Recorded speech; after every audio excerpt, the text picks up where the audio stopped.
அனைவருக்கும் வணக்கம். மத்திய அரசு ஊழியர்கள் மற்றும் ஓய்வூதியதாரர்கள் அது மட்டும் இல்லாமல் சாமானிய பொதுமக்கள் அனைவருமே ஜூலை 23 நடக்க இருக்க பட்ஜெட் கூட்டத்தொடருக்காக காத்திருக்காங்க. அதில் என்னென்ன அறிவிப்புகள் வெளியாகக்கூடும், அதற்கு சாத்தியக்கூறுகள் என்ன, எல்லாமே இந்த வீடியோவில் பார்க்க போகிறோம். ஸோ இந்த வீடியோவை ஸ்கிப் பண்ணாமல் கடைசி வரைக்கும் பாருங்கள்.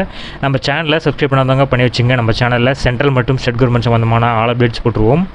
அது மட்டும் இல்லாமல் பென்ஷன் சம்மந்தப்பட்ட முக்கியமான அப்டேட்ஸும் இருக்கும். ஸோ மறக்காமல் சேனலை வந்து சப்ஸ்கிரைப் பண்ணி வச்சுங்க. வாங்க வீடியோக்குள்ள போகலாம்.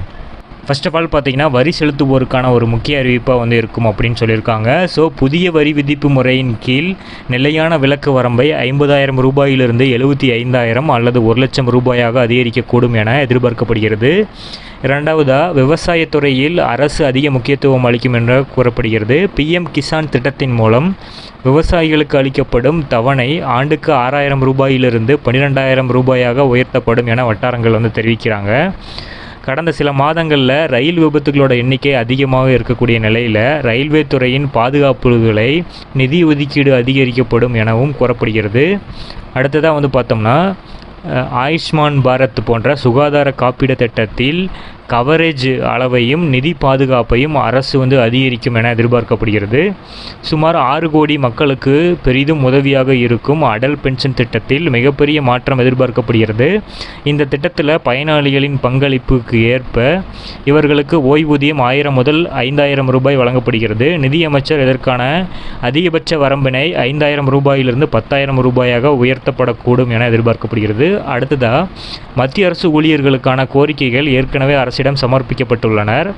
8வது ஊதிய குழுவின் உருவாக்கம், 18 மாத DA அரியர், பழைய ஓய்வூதிய திட்டத்தை மீண்டும் அமல்படுத்துதல், கருணை நியமனங்களில் 5% உச்ச வரம்பை நீக்குதல், அரசாங்க காலி பணியிடங்களை நிரப்புதல், அடுத்தது வந்து கேஸ்வல் ஒப்பந்த மற்றும் GDS தொழிலாளர்களுக்கு மத்திய அரசு தொழிலாளர்களுக்கு ஈடான சலுகையை வழங்குதல் போன்றதை வந்து சொல்லியிருந்தாங்க.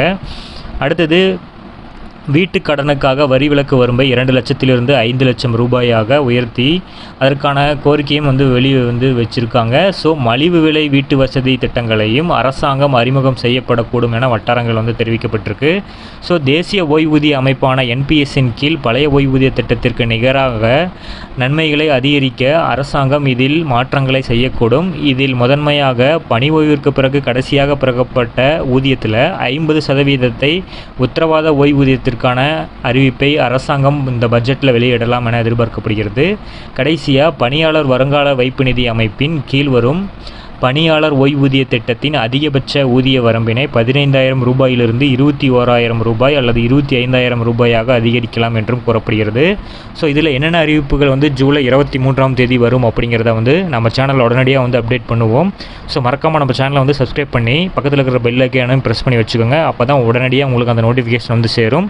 உங்களுக்கு அந்த தகவலும் வந்து முழுமையாக வந்து கிடைக்கும். இதை உங்கள் நண்பர்களுக்கும் வந்து ஷேர் பண்ணி விடுங்க. தேங்க்யூ.